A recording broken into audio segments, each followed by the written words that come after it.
తులారాశి మహిళల విషయానికి వస్తే శుక్రగ్రహం ఆధిపత్యం వహిస్తుంది కాబట్టి ప్రధానంగా చెప్పాలంటే తులారాశి వారు అందరూ కూడా ఒక్క మాట చెప్పాలంటే ఏ వృత్తిలోనైనా ఏ వ్యాపారంలో అయినా ఏ రంగంలో అయినా చక్కగా కూడా రాణించగలుగుతారు. కానీ మరి విశేషంగా చెప్పండి అంటే ప్రధానంగా చెప్పండి కళారంగంలో చక్కగా రాణించగలుగుతారు. క్రియేటివిటీ ఫీల్డ్ ఏదైతే ఉందో అందులో తులారాశి మహిళలు చాలా చక్కగా రాణించగలుగుతారు. ఈ గ్లామర్ ప్రపంచం అంటాం కదా, అందులో కూడా వీరు చక్కగా కూడా రాణించగలుగుతారు. మంచి వాక్చాతుర్యం కూడా వీరికి ఉంటుంది. ఏదైనా ఒక విషయం పట్ల మాట్లాడాలంటే స్పష్టంగా మాట్లాడగలుగుతారు. ఎటువంటి జంకు గొంకు లేకుండా చెప్పాలి అని చెప్పి అనుకున్నది పండితులకు కావచ్చు, పామర్లకు కావచ్చు, ఎవరికైనా సరే అర్థమయ్యేలా విశదీకరించి చెప్పడంలో తులారాశి మహిళలు ప్రధానంగా అందవేసిన చేయగా చెప్పవచ్చు. ఈ మాటను ఆయుధంగా చేసుకుని అంటే తమ నోటి మాట ద్వారా ఇతరులను మెప్పించి ఒప్పించి నేర్పించి ఎవరైతే డబ్బు సంపాదించగలుగుతారో అటువంటి ఉద్యోగాలు కూడా తులారాశి మహిళలకు చక్కగా కూడా సరిపోతాయని చెప్పొచ్చు.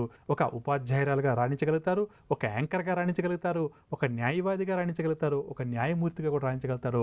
రాజకీయ రంగం పట్ల వీరికి తెలియనటువంటి ఒక అవగాహన, ప్రేమ, ఇష్టం కూడా కలిగి ఉంటారు. చాలామంది తులారాశి మహిళలను పరిశీలన చేస్తే ఎక్కువ కూడా రాజకీయ రంగంతో ఏదో ఒక రకమైన సంబంధం అంటాం కదా, అది కలిగి ఉండడం, లేదా ఈ సినీ ఫీల్డ్, టీవీ ఫీల్డ్ ఇటువంటి ఉన్నాయి కదా, ఇటువంటి కళారంగాలు అంటాం కదా, అది కానీ లేదా గాయని మహిళలుగా రాణించడం కానీ ఎక్కువ కూడా జరుగుతుందని చెప్పొచ్చు. జీవితాన్ని వీరికి చక్కగా అనుభవించాలి అన్న కోరిక కూడా అధికంగా ఉంటుంది. అంటే మళ్ళీ చాలామంది నిజంగా కష్టపడి సంపాదించి డబ్బు దాచిపెట్టిన ప్రయత్నం చేస్తాం.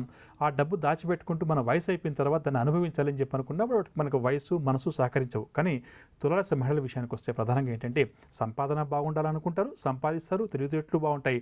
సంపాదించిన దాంతో కొంతవరకు అనుభవించాలి జీవితాన్ని కూడా అని చెప్పి, అంటే వారికి ఏ ఇష్టమైన రంగం ఉంటే ఆ రంగం అని చెప్పొచ్చు.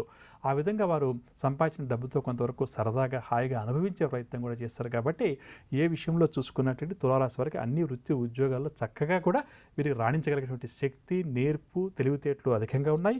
అదేవిధంగా ఎవరితోనైనా కూడా వీరు కూడా ఇట్టే కలిసిపోగలుగుతారు. కానీ కొంతవరకు ఆడంబరంగా జీవించాలి, కొంచెం మంచిగా కనిపించాలనే తపన వీరికి స్వతహాగా అధికంగా ఉంటుంది. దీనికోసం అంటే కొంతవరకు గొప్పలకు డబ్బు ఖర్చు పెట్టామంటే అది కాస్త ఈ తులారాశి మహిళలకు కూడా కాస్త అధికంగా ఉంటుందని చెప్పవచ్చు. ఏదేమైనప్పటికీ స్వతంత్రంగా వ్యాపారం చేసుకున్న వీరికి అనుకూలిస్తుంది. అదేవిధంగా వీరు ఏదైనా వృత్తిలో, ఉద్యోగంలో స్థిరపడాలన్నా కూడా అనుకూలిస్తుందని చెప్పవచ్చు. అంటే ఇక్కడ కేవలం నేను రాశులను అనుసరించి మాత్రమే తెలియజేస్తాను. ఏ రాశి మహిళలైతే ప్రధానంగా వ్యాపారం చేయాలని చెప్పి అనుకుంటారో వారు ఒకసారి జాతకాన్ని పరిశీలించుకొని వారి జాతకం అంటే వ్యక్తిగత జాతకం కూడా దీనికి సరిపోవాలి. కేవలం ఇక్కడ నేను టాపిక్ని జనరలైజ్ చేస్తాను కాబట్టి ఈ విషయాన్ని కూడా మన ప్రేక్షకులు గుర్తుంచుకుంటే మంచిదని చెప్పవచ్చు.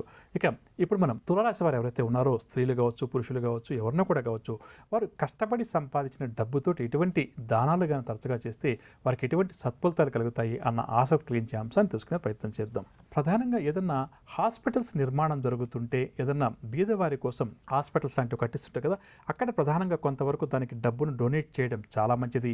లేదా ఆ హాస్పిటల్స్లో ఉపయోగించేటువంటి ఏదైతే ఉంటాయో అక్కడ ఉదాహరణ చెప్పాలంటే ఒక వాటర్ ఫిల్టర్ పెట్టడం కానీ, ప్యూరిఫైయర్ పెట్టడం కానీ, లేదా వాడికి ఏదైనా మంచాల లాంటివి కావాలంటే కొన్ని ఇవ్వడం కానీ, ఈ విధంగా హాస్పిటల్కి సంబంధించిన దానికి యథాశక్తిగా వీరు క్రమం తప్పకుండా డొనేట్ చేస్తూ ఉంటాం. తులారాశి వారికి జీవితంలో చాలా మంచిదని చెప్పవచ్చు. అమ్మా, అలాంటి వాళ్ళది నిజమైన ప్రేమ కాదు, అది వ్యామోహం. ఎగ్జాక్ట్లీ చిన్నత్త, నిజంగా ప్రేమించుకున్న వాళ్ళు అలా చేయరు. ఎంత మనసు విరిగిపోతే కన్న కూతుర్ని పట్టుకొని మా దృష్టిలో చచ్చిపోయా ఉంటుందా తల్లి? అది సరే అమ్మా, తన కూతురుతో తన మాట అనేటప్పుడు ఆమె మాటల్లో వ్యథ, కళ్ళల్లో బాధ గమనించావమ్మా? పెద్దబాబుకు బర్త్డే విషెస్ చెప్పు కూడా వెళ్ళాం కదా. ఊరికే ఎలా కాలిపోతుంది? మంట పెడితేనో పడితేనో తగలబడుతుంది.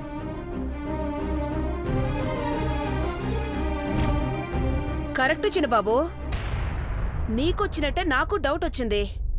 పార్వతే షర్టును తగలబెట్టిందనుకుంటా.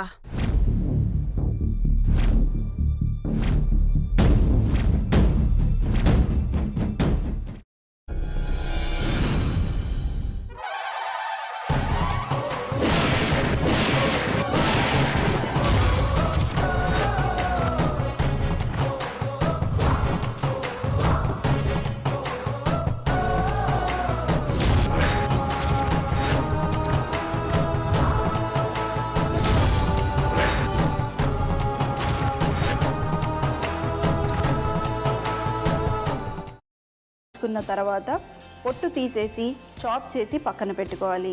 ఒక ప్యాన్లో కొద్దిగా నూనె వేడి చేసి అందులో ఆవాలు, మినప్పప్పు, శనగపప్పు, కరివేపాకు, సన్నగా తరిగి పెట్టుకున్న ఉల్లిపాయలు వేసుకుని 1 నిమిషం పాటు వేయించుకోవాలి. ఆ తర్వాత కాల్చి కట్ చేసి పెట్టుకున్న వంకాయని కూడా అందులో వేసుకుని బాగా మిక్స్ చేసి బౌల్లోకి ట్రాన్స్ఫర్ చేసుకుని అందులో తగినంత చిక్కటి పెరుగు లేదా పల్చటి పెరుగు వేసుకుని మిక్స్ చేసి అన్నంతో కానివ్వండి, చపాతీతో కానివ్వండి సర్వ్ చేసినా చాలా బాగుంటుంది.